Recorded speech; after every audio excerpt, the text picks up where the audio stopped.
Boa tarde, turma. Hoje vamos dar início à nossa terceira revisão. O tema é sobre cidade e campo, ou então zona urbana e zona rural, e a dependência desses dois espaços entre si.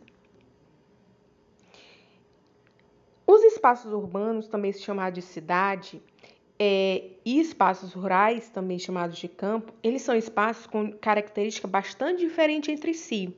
Não só na paisagem, mas também a característica social, a relação, a interação entre as pessoas que moram nesses determinados espaços e as atividades econômicas empregadas em cada espaço desse. Mas apesar de ser bastante diferente um espaço do outro, eles mantêm uma relação entre si, ou seja, eles são interdependentes e nós vamos ver como.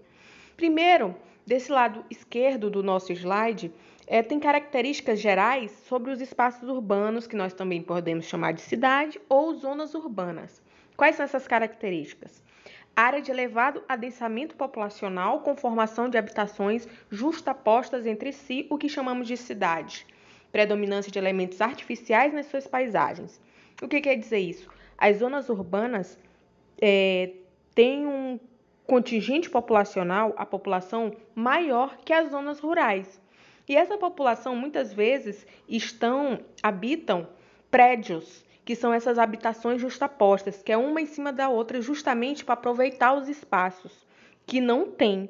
Então, enquanto nas zonas urbanas, a maioria das habitações, muitas habitações justapostas, como prédios, né, condomínios, os espaços rurais não. As casas são predominantes e quase não existe, né? Formações de habitações justapostas, como os prédios.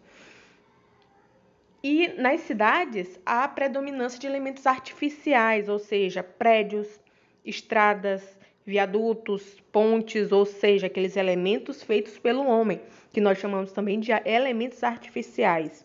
O que não quer dizer que não existe elemento natural no espaço urbano. Existe árvores, rios, existem sim, mas em menor quantidade.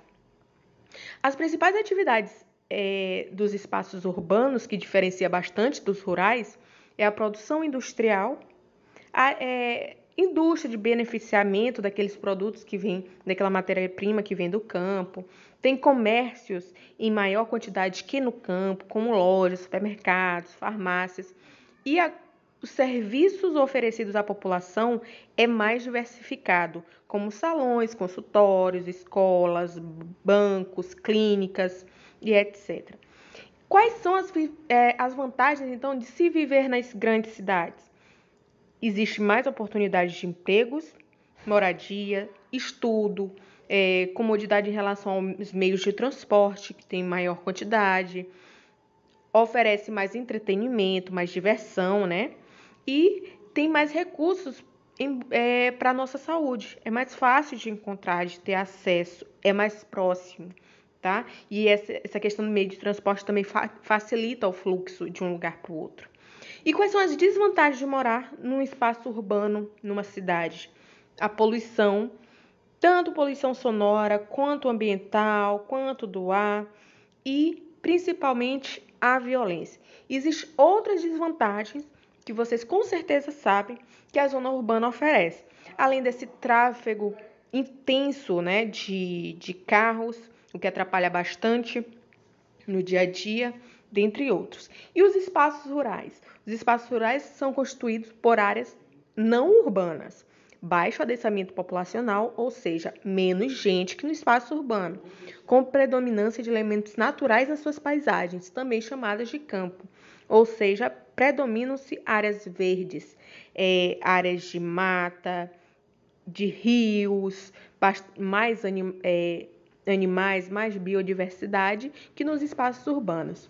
O destaque aqui das atividades econômicas é a agricultura, ou seja, plantio de vegetais, pecuária, que é a criação, né, de animais, e o extrativismo, que pode ser tanto mineral, quanto animal, quanto vegetal. E também as agroindústrias, que é aquelas que pegam a matéria-prima para transformá-la em outros produtos. Quais são as vantagens, então, de se viver em áreas rurais? O ambiente é mais tranquilo, o ar é mais puro, é mais saudável, menor o índice de violência, não quer dizer que não tenha. Então, a gente tem uma qualidade de vida melhor no campo do que nas cidades. A alimentação tende a ser mais saudável também. E quais são as desvantagens? Menor disponibilidade de acesso à saúde, emprego, educação, diversão, meios de transporte. Então, essas são as principais características que diferenciam os espaços urbanos dos rurais. Mas isso não quer dizer que um não dependa do outro, depende e cada vez mais. Aqui nós temos um esqueminha do lado esquerdo do nosso slide, expondo a principal dependência do campo, do espaço rural com o urbano e do urbano com o rural. Acima, qual é a necessidade que o espaço urbano tem do rural? Água, energia, disponibilidade de alimentos, matérias-primas, mão de obra abundante que vai para as cidades, né, em busca de emprego, espaço de descanso, de lazer. Então, o campo, no geral, ele fornece matéria-prima para levar para as indústrias que tem nas cidades. Nos oferece água, que serve também como energia elétrica para a gente e outros fins, né? Nos fornece alimento, nos fornece mão de obra, além de espaço de descanso e lazer. E o espaço urbano? O que ele oferece de volta para o espaço rural? Serviços de saúde, cultura, tecnologia, produtos industriais, industrializados, né, que voltam para o campo para ser utilizado pelas pessoas no campo. A exemplo de máquinas, sementes, que são tratadas em laboratório, oferece serviços financeiros de bancos para aqueles produtores que precisam, ensino, educação no geral, a disponibilidade é maior no espaço urbano do que no rural. Desse outro lado, é o mesmo esqueminha. O que a cidade oferece? Produtos industrializados, diversos serviços como banco, correios e serviços de saúde. E o campo? Alimentos, matéria-prima, energia elétrica, dentre outros. Então, pessoal, essa foi nossa aula de hoje. Espero que vocês tenham entendido e vamos fazer nossa atividade. Bons estudos!